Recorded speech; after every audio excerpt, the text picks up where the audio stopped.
Welcome to another episode of the APX Podcast. And today's guest, we have a video editor. Please introduce yourself. Hi guys, I'm Wain Lopez, a motion graphics artist based on Quezon City, Philippines. Thank you for joining us, Wayne.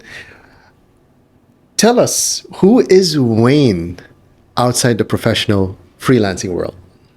All right, this is it's also the same as my friend who's with me here. I'm a volunteer in church, and I'm the middle child of five brothers from our family, and I usually nag-hang out rin sa mga friends, and it's really my passion, yung art, animation, and I also do music, pero frustrated musician ako. So I have keyboard and guitar, pero ayun.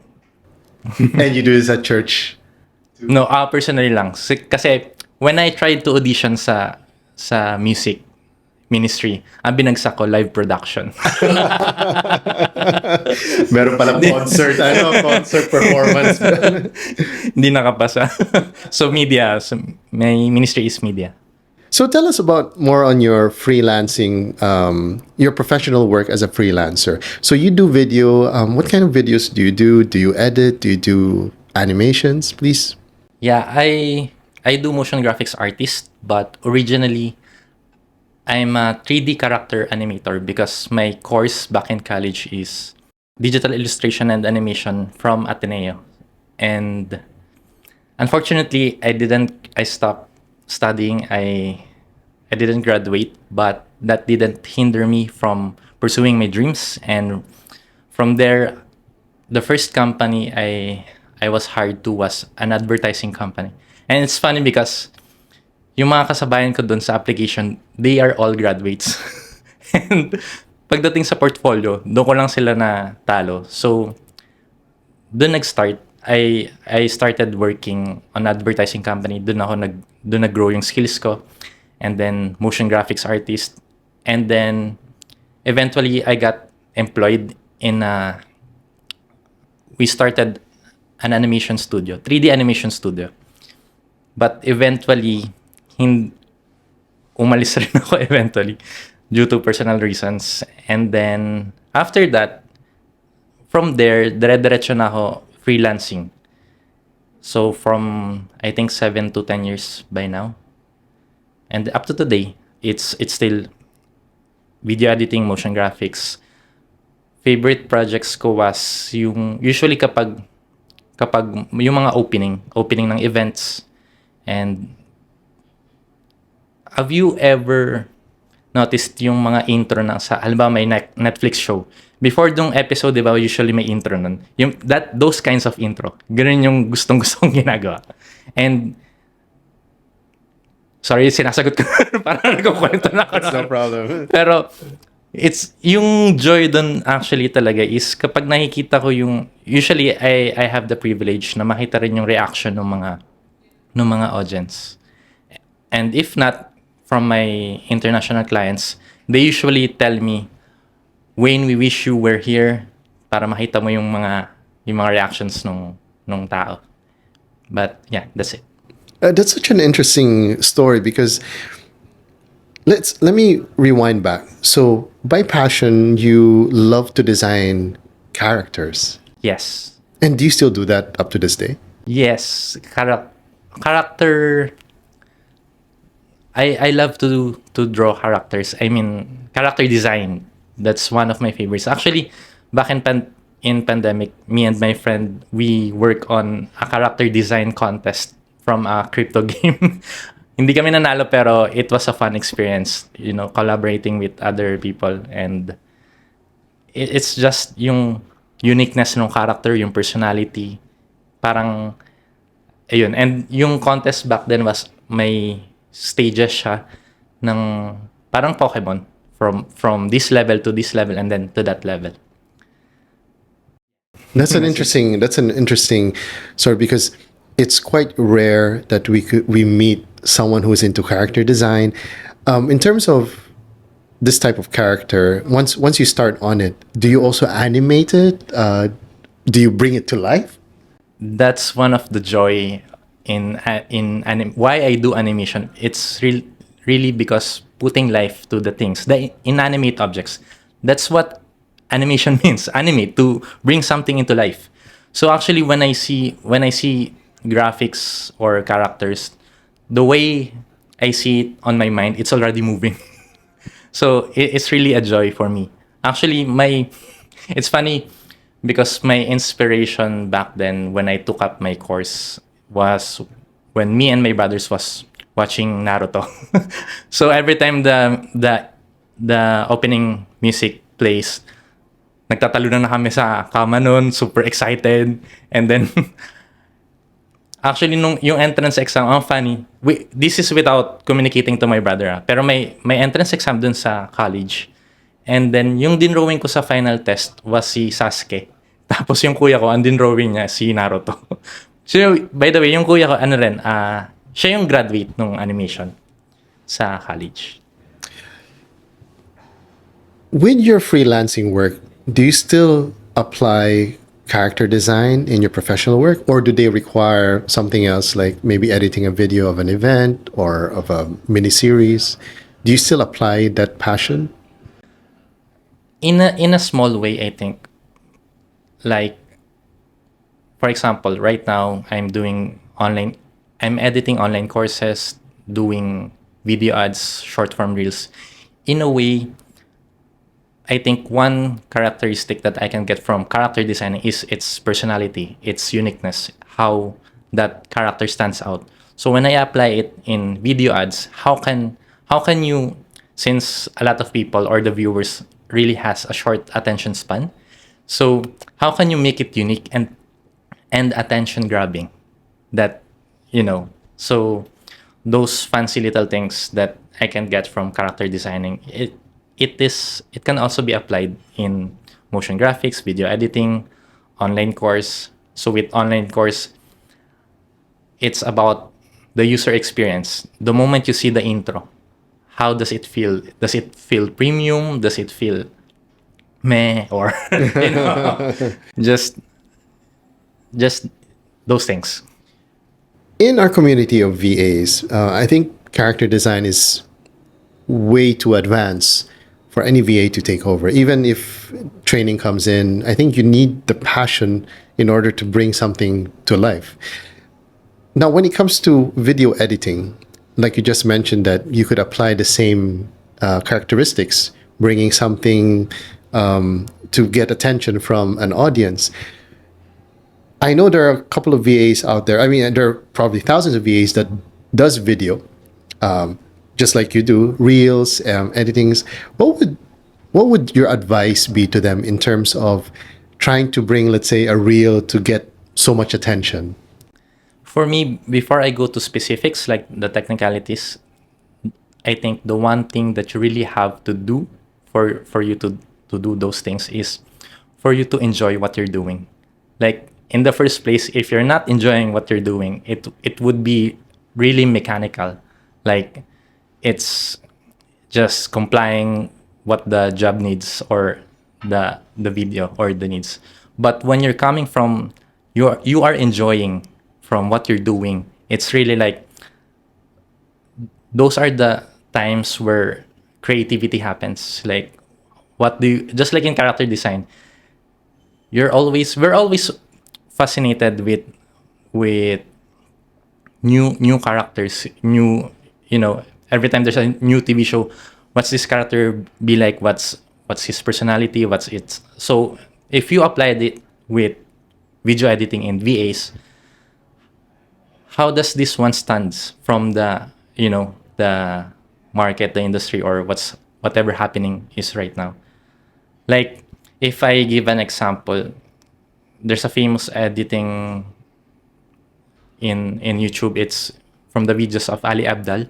So you can notice that collage type happening. There's a personality on it, just like in a character design. There's a trait on it. It's something new to the eyes of people, and it's not just. And nowadays there's a lot of styles coming from and being invented, and really it's people continuously want to see new things. We have VAs who I'm pretty sure would love to go into video editing because they find it as a passion. What would the stepping stone look like, or what are the fundamentals that they need to learn in order to get to video editing? Right. I think, coming from my experience, one, just like what I've said a while ago, it's really important that you have a goal and you know what you want. What's your goal? And is it really, why do you want to be in that video editing in the first place? I usually ask, when my friends ask me, I usually tell them, what's one thing that you want, that you can do even if you don't get paid? So, because what are the reasons why are you in video editing? Is it because of the money? Is it because it's what's trending? Because if those are your reasons, time will come when challenges come, you will quit. So it's really important that it's really clear to yourself why you want video editing in the first place. And then once that is cleared, I think it's the steps will show, like what you need to do, like the what equipment you need, and the courses you can get, and then even a mentor. So when I first started in video editing, I was using a very old computer from my mom back then, and then it was like, what it's like, 4 gig RAM, 8 gig RAM, and then when I'm not sure if you're still familiar, but I it was Windows XP. So back then, you really have to maximize what you currently have. That's what I want to point out. But if you have the budget and the resources right now, I would suggest go buy your equipment and find a mentor and courses. So it's really how much you invest in those things, because looking for a mentor or a course, you're gonna avoid a lot of trial and errors. So if you have the money and resources, go for that. Like, I I bought a course, and I bought a coaching 1 hour call that cost 7,000 pesos just for 1 hour. And after that, it really paid off, and I really learned a lot from it. And yeah, I continue to upskill. So if I'm going to recap, you have to really get clear why you want to do video editing or any kind of what you want to do. And then once you get that, you you can know your equipment, get a coach or mentor, and then online course. And then from there, don't stop learning. Continue to upskill. And if it's your passion, you'll continue doing it anyway. What are the tools, softwares you use for video editing these days? These days, I'm using Adobe After Effects and Adobe Premiere. But nowadays, there's a lot. Ang dami ng umuuso ngayon, like yung DaVinci Code, CapCut, InShot. And to be honest, when I tried them, even in cell phone, I was just editing. There was one time in our church, we're doing a promotional video, and then we started 8 a.m. So nag-shoot ako. And then after shooting, inedit ko lang using InShot. And then after that, nagulat yung mga kasama ko. Tapos na yung video. So it's really crazy, the technology nowadays, the things that you can do on your mobile phone. So if you don't have computer yet or laptop yet, you can start with your phone. And from there, you can, continue upgrading. So if you're familiar with MVP, minimum viable product, whatever, you really have to maximize whatever resources you have at the moment. That's really great advice because, and I'm quite surprised that you're open to tools like CapCut and InShot because I know a lot of video editors who are they put a lot of pride in their work using Premiere, this software for Mac, Final Cut. Final Cut, and I've tried all of them as well. And delivery, in the time that we could deliver the same type of video, the same type of effects and everything, we tried it on tools like CapCut. We were able to deliver in less than half the time. So what took us usually that will take an hour took 15 minutes with CapCut. What are your thoughts with these kinds of technology, the improvement in technology? Is this something that you would advise other video editors to use? Or would you advise them to stick to what they know? That's a very good question because at one perspective, you would say it's like cheating or something. But at the end of the day, it really, what the client really wants is for the job to get done. I'm a really advocate of working smart, not working hard. So if you would know a way how to work around it that it would really do smart, go for it. But I would also suggest that just like in mathematics, before you get the shortcut, you have to know the principles. So it's really important to know the principles. So once you know these shortcuts, doing it in CapCut and whatever, it's nice to also know. While I'm advising to work smart, I'm saying that it's also nice for you to know how is that made in the from scratch. So if you know how to do it both, you are a valuable guy, a video editor. And I would say I was just researching and upskilling in watching just YouTube videos about CapCut. It's crazy how AI technology is now being integrated with the softwares, and nowadays you can now edit just using the sound based editing, what it's called. And there's a lot of things. Even the captions, they can now be auto generated, which nung dati manual pa yung ginagawa lahat. Ngayon, in a matter of seconds, it's automated. Yeah, so go with the flow or the ride with the AI being integrated in the technologies. But it's also great to know how to know the basics, the fundamentals, because you cannot trade those shortcuts with the fundamentals. That's great insights from you because, like I said earlier, there are a lot of professionals who really take pride in their work, and they hate these tools.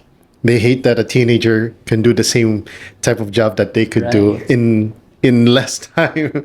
So I think that's great insights, and it's important these days to be more efficient and faster in delivery, and of course smarter in such a way. What in terms of you said you've been in freelancing for almost 10 years, Yeah. almost 10 years. What are the hurdles, challenges that you face when trying to look for clients? I think in the first in the first phase, or there are times where there's gonna be really a lot of client hunting. So that's the phase where it's really tiring or discouraging, because when you're reaching out to a lot of clients and no one is getting back on you, it's really discouraging. So what I would say is for you to have that mindset in the first place. This is going to be hard. If you have that mindset, even before going hunting for the clients, you will anticipate that it's really hard. Like maybe it's good to say when you reach out to 50 clients, only a number of people will get back to you. Or if you reached 100, only 10 persons will get back to you. So really have that mindset that it's hard, but once it's done, once you get clients, the domino effects is already there. They're gonna refer you, and you're gonna have testimonials, and from there it's gonna be smooth sailing. You did mention earlier that when you landed your first job, you were the only one who was an undergrad who were able to beat applicants that are already graduate, and you beat them by portfolio.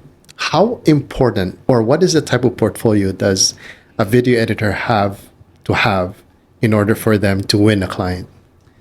That's also a great question because the common tendency with portfolio is you want to put everything as much as possible.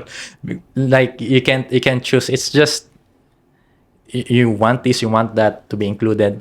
But in my experience, it you have to study who are you going to face, the client you are presenting it to, and you have to make it appropriate. So if you know that your client is working on reels, on short form contents, you don't want to give him long form videos. You don't want to give him other animations or video editing that is not related. And from there, you have to filter and then just show him maybe 3 to 5 of your best work. And that's it. You can, another thing I think is put yourself in that position of the one you're gonna present. What do you want to see if you're the one who's going to look at the portfolio? So having that mindset helps you how to really curate your portfolio well. Can you give an idea of, for VAs who are just starting out, what is the expected salary of, or not salary, of a project that they could work with and offer to a client? What is usually the range, especially when they're a beginner?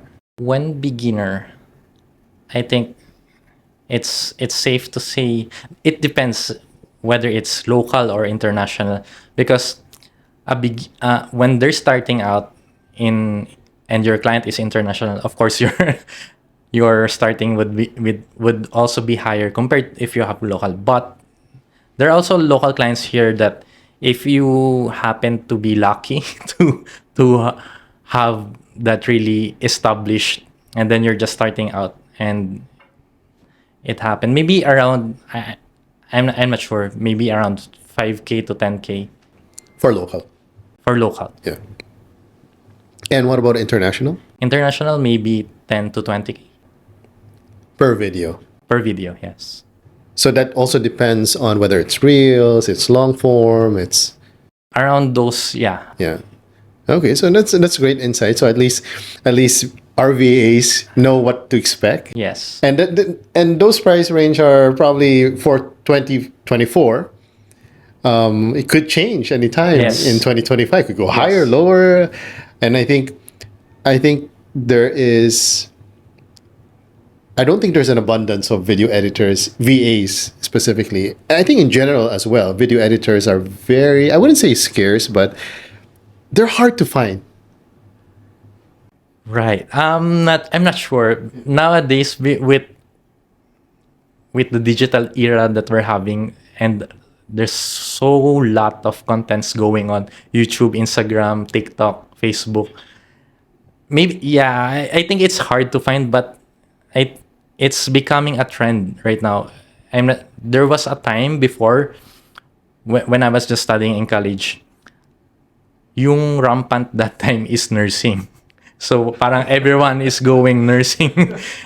Even my a relative of mine offered me to finish college with the course of nursing, but matigas ulo ko, so I pursued what I want. But yeah, even kids nowadays are doing video editing with their phone. So I'm not sure. I think it's going trending nowadays. Maybe it's because of the launch of ever since TikTok started. Yeah, yeah. Maybe that's the reason everyone these days is a video editor, especially our lolas, our lolo. Yeah. Even titas and aunties can do their editing with the Instagram reels or TikTok reel. They can do simple ones. So maybe cost of prices may go down eventually because everyone these days is Maybe, or it will be a really high demand skill if you're good at it. So yeah. Yeah, I believe so because with any type of skill or profession, let's say, okay, video editing, there could be abundance of video editors, but there's only a few who are good, Good. Yeah. rockstar Exactly. editor, Exactly. right? So right now, there's also, I think, the playing fields right now is even for businesses outside, reels that are not produced professionally still get a lot of views and they get monetized and they're not even professionally edited. They could be, technically speaking, as probably for you as a video editor, this is not professional work, but it works for the client, right? So I guess there's that boundary between the requirements of the client. If it works and makes them money, it's good enough. To you, to for someone with your stature and your experience in it, you strike me as someone who likes to adjust to the market in terms of what the requirements are. Because as professionals, you tend to give the best quality and the best type of strategy to make the videos come to life. Now, my question is, what happens when a teenager comes in and takes away your client because they could do a better video using simple tools? How do you go about that? I think it's the same question also is, if there was the topic of AI replacing video editors, what are the chances of a teenager replacing professionals? Yeah, that's a good question that also we video editors are talking about, or not just video editors, basically artists, freelancers. The thing about AI is that you're only as good as your prompts, meaning to say it's how you are utilizing it. So let's say, for example, I'm a video editor and here's a client who doesn't know about video editing. Both of us used AI, and I know what I would say that I would need from AI, but that client doesn't know what he wants to put into AI. So he will not he will not get the results that he or she wants. So it's only as good as your questions. The answers that you'll be getting from AI is only as good as the questions you are asking them. And we video editors, or whatever profession we are, graphic designer, video editors, we know how it's how our brain works, our creativity that we input into AI, that makes the result really good compared to to the other clients. That's the reason why they are outsourcing or paying for a service, because they don't have an idea of how to do that. As as for the question about a teenager replacing us, it only goes to prove that may advocate in working smart, whichever works best. But I also think the market is so big enough that you won't get scarcity in video editors, and it's rare for a client to trust to trust teenagers. But I'm not saying it's not possible, but yeah, my I think that's how it is. There's a lot. It's like from a pizza. The teenager is only getting a one slice, and there's still a lot of slice. Imagine global global size needs of video editing, since everybody now needs video, or And I think these days video is the number one in demand for social media, with the rise of TikTok, Reels, Shorts. I think it's, forget nurses, need yeah. video editors. Yeah. What would your top three advice be to VAs who want to pursue video editing? Top three advice. First is, yeah, just like what I said before, you have to get clear why you're doing it, and it's you really need it really needs to come from a passion that you're doing, and from I like the quote from a movie that I think it's applicable. Follow excellence, and success will follow you.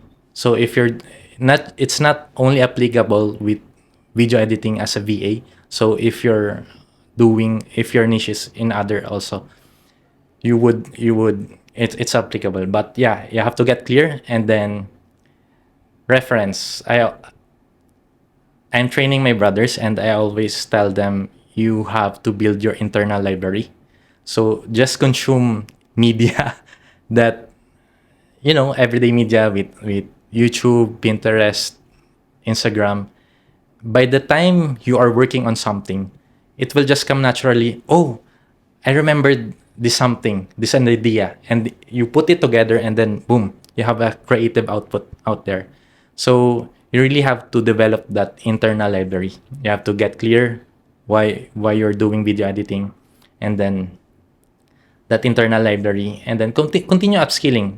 And the thing with video editing is, I just want to echo what I said a while ago about focusing on the principles and foundations, because once you know it, it's really applicable to any software you're going to use. It's gonna the tools. It's really, you can learn the tools in a week, in a span of a few days, but the principles, it takes years.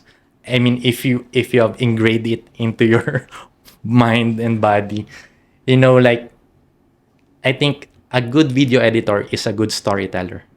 So if you are a good storyteller, it's like, how do you want your video to be watched? If you're the one watching it, how do you want it to be watched? So those are the questions you can ask yourself while you're doing it, and always putting yourself in the perspective of the viewer, so that you can, is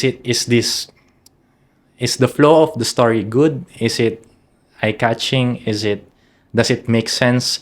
Is it understandable is it clear what it's being told in that video? And in a span of, if it's short form, in a limited time of 1 minute or less, do you get the idea of what's being said? So those things, being concise, that literacy of conciseness, it's not only with communication, but also how can you transfer it creatively in elements, the shot, all those things. So yeah, it's all under the upskilling, I would say. So top three is, you have to get clear, you have to build that internal library, and then upskilling, whether it be courses or getting a mentor. Thank you, Wayne, for all the advice and your insights. It was so helpful because I know a lot of our VAs in our community is they're trying to upskill actually, and they're having a hard time with like the professional tools, just like Premiere and After Effects, and everyone just tries to turn to CapCut and InShot and anything that's simpler to work. Do you offer any mentorship, or do you have a program, a course, somewhere where we could learn from you? Do you have a platform? I actually enrolled a course back then. It's about a course, how to do a course. Oh. So actually, I've been really looking forward to do it, but right now I'm also planning to make a video editing course with my friends. So those are two different things. I'm planning to do a video editing course and then a motion graphics course. So because I see it as two different. Can you explain further what the difference is? Because what is motion graphics and what is video editing in general? Actually, it's really related, and sometimes it's hard to differentiate. But motion graphics is focusing more on how the graphics or visuals are moving. Mm-hmm. So that's why it's motion graphics. So it's all the letters, how they animate, the text, the elements, the graphics, and then you can incorporate motion graphics into video editing. So video editing is just really how you are editing videos and how you are telling stories through videos. So yeah, because with video editing, for me, if I'm going to teach it, you have to also know how to shoot, how to do the editing, the cuts, and the technicalities of those. While motion graphics, you'll learn more on the fundamentals of animation, easing in, easing out, follow through, the staging, it's exaggerating, those things with the motion graphics. How is it pleasing to the eyes of the viewer? It's all about that problem solving of how you are going to make it easier for that information to be understood by the viewer. Because if there's compared to two types of graphics or information. One is just pure text in paragraphs, long paragraphs, and another one is infographics with graphics and visuals with the text hierarchy. Your eyes are That's one principle with graphic design, text hierarchy, which also applies to motion graphics because you are guiding the eyes of the viewer. So which one looks bigger and then which one looks small. So your eyes are being guided. So those are the things. I see. I see. So there's really a lot of things going on. Thank you for the explanation. I'm sure it's not as complicated as it sounds, but like you said, motion graphics, anything that deals with the animation, the elements, and video editing is really more stitching of footages and telling the story Yes. the way it has to be told. Wayne, thank you for making it all the way to the podcast. We love your insights. As a tradition these days in our podcast, there's a random question that came up from our previous guest, which is which is focused to the next guest. So the question is, which you'll be answering, and then later on you'll be asking the next random question. All right. But the question from our previous guest podcast was, I would like to ask you, what's the best time to exercise? For me, I wouldn't say that my answer would be really the right one because since I'm not a fitness coach or anything, but I think the right time or the best time for me is the moment you wake up, like, or not really. It's when you're kind of down or groggy or not really. Because for me, exercise is something that can really pump you up, do the work. And that's why I do my workouts after I wake up. okay, that's a great answer. So we're gonna have our previous podcast guest watch this section of this episode, and to our next podcast guest, what is your random question towards the next guest? All right. My question would be, what would be your favorite comfort food during crunch time? I love that question. Well, tune in to our next podcast, guys. We're going to relay that question from Wayne. Wayne, you've been great. Thank you for all the insights. Very helpful. I'm sure there's a lot of aspiring video editors, VAs, that want to learn from you. So we'll probably put in your dedicated podcast page on Apex, we're going to put links to your socials if you want to follow. Maybe you could offer mentorship and that course. Once you learn how to build a course, then maybe eventually people could learn more from you. Wayne, again, thank you very much. Take care. All right.